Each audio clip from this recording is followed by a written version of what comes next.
আগরতলা পৌর নিগমের উদ্যোগে এবং ত্রিপুরা স্টেট এইডস কন্ট্রোল সোসাইটির যৌথ ব্যবস্থাপনা আমাদের রাজ্যবাসী এবং শহরবাসীকে এইচআইভি এবং এইডস থেকে তাদেরকে রক্ষা করার ক্ষেত্রে কী কী ব্যবস্থা গ্রহণ করা, তাদেরকে সচেতন করা, সতর্ক করা, প্রয়োজনে প্রতিরোধের ব্যবস্থা করা সরকারি এবং বেসরকারি পর্যায়ে।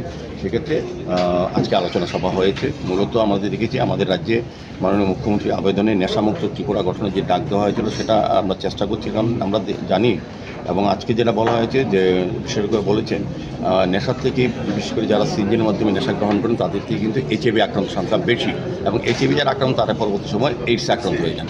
কাজে সার্বিকভাবে এই তিনটা বিষয়কে সামনে রেখে আলোচনা সভা হয়েছে। আমাদের রাজ্যের মাননীয় মুখ্যমন্ত্রী কিছুদিন আগে তারা রাজ্যবাসীর কাছে সমস্ত ব্যক্তির কাছে আবেদন রেখেছেন, যখনই বিশেষ করে জনপ্রতিনিধির কাছে আমাদের মুখ্যমন্ত্রী প্রফেসর ডক্টর মানিক সাহা মহোদয়, যে যখনই কোনো সভা আলোচনা সভা হোক, এটা গ্রামীণ সভা হোক আর পথসভা হোক বা জনসভা হোক, যাতে সমস্ত বিষয়বস্তুর সঙ্গে নেশা, এইচআইভি এবং এইডসের বিষয়টা থাকে, জনগণকে সচেতন করা, সতর্ক করা এবং প্রতিরোধের ব্যবস্থা গ্রহণ করা।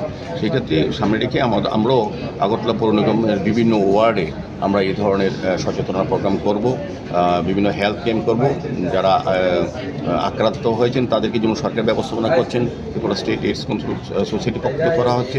আর যারা আক্রান্ত হওয়ার সম্ভাবনা আছে আমরা মনে করি যে কী কারণে, সেগুলি মানুষকে তুলে ধরার জন্য সচেতন অ্যাওয়ারনেস প্রোগ্রাম করবো এবং হেলথ ক্যাম্প করবো। সমস্ত মানুষের স্বাস্থ্য পরীক্ষা করবো তারা কেউ আক্রান্ত আছে, কারণ আমরা জানি না এইডস বা এইচআইভি কিছু কিছু লক্ষণ থাকে, কিন্তু সবাই আমরা হয়তো জানি না যে আমরা কারা এইচআইভিতে আক্রান্ত হয়েছে। সেক্ষেত্রে হেলথ ক্যাম্পের জন্য আমরা চিকিৎসা করবো এবং বিশেষ করে আমরা আবেদন রেখেছি যে ব্লাড ডোনেশন ক্যাম্পগুলি করার জন্য। যত বেশি ব্লাড ডোনেশন ক্যাম্প বা রক্তদান শিবির করা হবে, রক্তদান শিবিরে যারা রক্ত দেন তাদের কিন্তু রক্তের পরীক্ষা কিন্তু পরবর্তী সময় করা হয়। সেক্ষেত্রে কিন্তু এইচআইভি আছে কিনা এটাও কিন্তু নির্ণয় করা হয়। সার্বিকভাবে এই ব্যবস্থাগুলি আজকের আলোচনা আমরা আলোচনা করছি।